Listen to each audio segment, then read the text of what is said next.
बिस्मिल्लाहिर्रहमानिर्रहीम। Welcome to Madan की बातें। Myself Mohammad Luqman. और आज का हमारा टॉपिक है इंसान की इज्जत।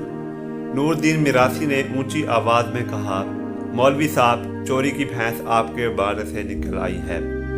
मौलवी साहब ने घबरा कर ऊपर देखा और सकते के आलम में देर तक नूरदीन मिरासी की तरफ देखते रहे। पंचायत ने भी एक दूसरे की तरफ देखना शुरू कर दिया। लोग उठे और आहिस्ता आहिस्ता महफिल से गायब होने लगे।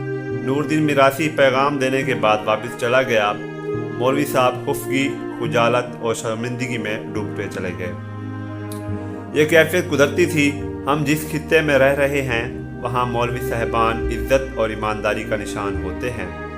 ये लोगों को नमाज पढ़ाते हैं, उनके कलमे भी सीधे करते हैं, उनके जनाजे भी अदा करते हैं और उनके छोटे बड़े तनाज़े भी निपटाते हैं। आप अंदाज़ा कीजिए, उस माहौल में गांव के वाहिद मौलवी साहब पर चोरी का इल्ज़ाम लग जाए और वो इल्ज़ाम भी गांव की पंचायत में सैकड़ों लोगों के सामने लगाया जाए तो मौलवी साहब की क्या हालत होगी। उन मौलवी साहब के साथ भी यही हुआ। वो पंचायत में बैठे थे, लोगों के तनाज़े फैसले कर रहे थे। मिरासी आया और मौलवी साहब की इज्जत में मट्टी में रोल दी।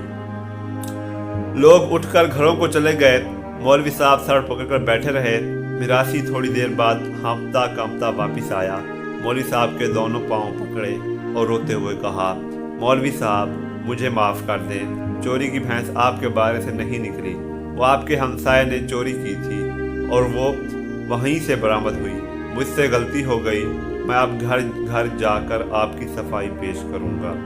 मौलवी साहब देर तक मिरासी को खाली खाली नज़रों से देखते रहे और फिर आहिस्ता से बोले, नूरदीन, तुम अब जो भी कर लो, मैं इलाके में चोर बन चुका हूँ। लोग मुझे बाकी ज़िंदगी चोर मौलवी ही कहेंगे।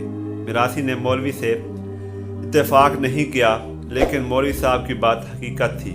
दुनिया में सबसे कीमती चीज़ इंसान की इज्जत होती है। ये अगर एक बार दागदार हो जाए तो ये दोबारा सिर्फ नहीं हो सकती।